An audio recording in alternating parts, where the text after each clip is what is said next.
ঘন ঘন প্রস্রাব একটি বিড়ম্বনার নাম।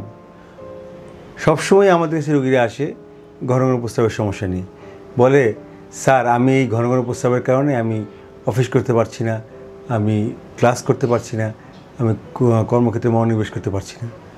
এবং দেখা যায় বেশিরভাগ ক্ষেত্রেই রোগীরা অনেক দিন অ্যান্টিবায়োটিক খেয়ে আসছে, অনেক ডাক্তার দেখিয়েছে, হয়তো 1 বছর 1.5 বছর 2 বছর তো অ্যান্টিবায়োটিক খাচ্ছে, একটা পর একটা পরিবর্তন করে খাচ্ছে, কিন্তু ভালো হচ্ছে না। তো এক্ষেত্রে বুঝতে হবে ঘন ঘন প্রস্রাব যাদের হয় তার ক্ষেত্রে কারণ কী এবং কী করণীয়। তো আমরা দেখি যে ঘন ঘন প্রস্রাব হওয়ার জন্য আমাদের মূত্রথলির ভিতর বিভিন্ন ধরনের কারণে হতে থাকে। যেমন যদি কোনো ইনফেকশন হয়, এটা একটা কারণ। তো ইনফেকশন একটা কারণ, এবং তারপরে যদি কোনো পাথর হয় মূত্রথলিতে সেটা কারণ। যদি টিউমার হয় মূত্রথলির ভিতর, টিউমার যেমন যাকে বলি আমরা urinary bladder tumour. Prostate gland বড় হলে ঘন ঘন প্রস্রাব হতে পারে, স্ট্রিকচার ইউরেথ্রা হলে হতে পারে, ব্লাডার নেক স্টেনোসিস বা হাইপারট্রফি হলে হতে পারে।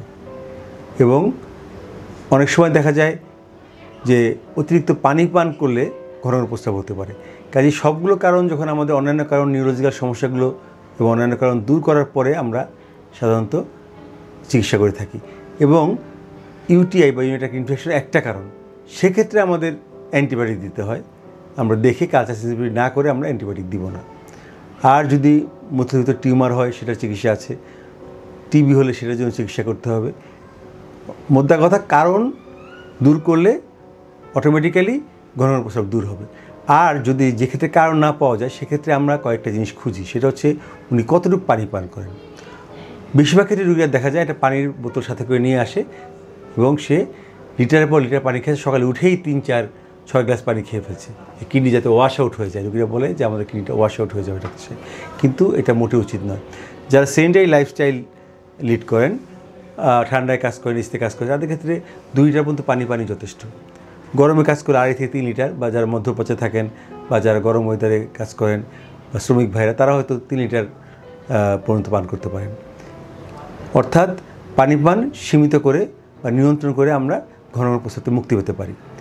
দ্বিতীয় হচ্ছে এই কফি, চা, কোল্ড ড্রিঙ্কস পরিহার করতে হবে।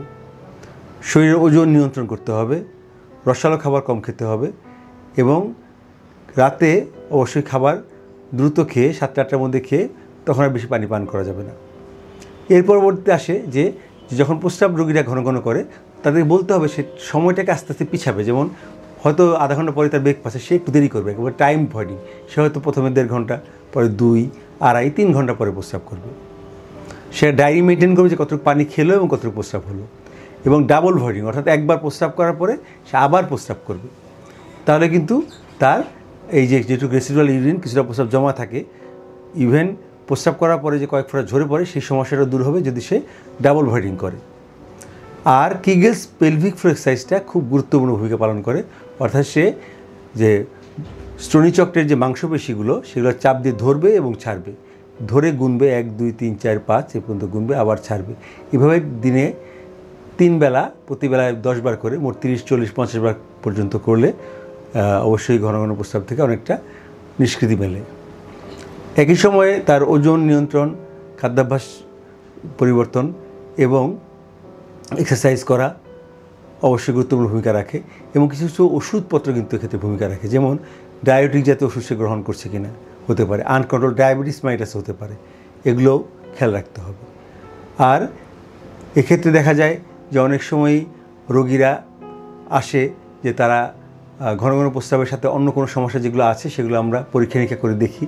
প্রস্রাবের পরীক্ষা করে, ইউরোফ্লোমেট্রি করে, সিরাম পিএসএ, আলট্রাসোনোগ্রাম করে, সিরাম ক্রিয়েটিন দেখে আমরা পরীক্ষা নিরীক্ষা করব।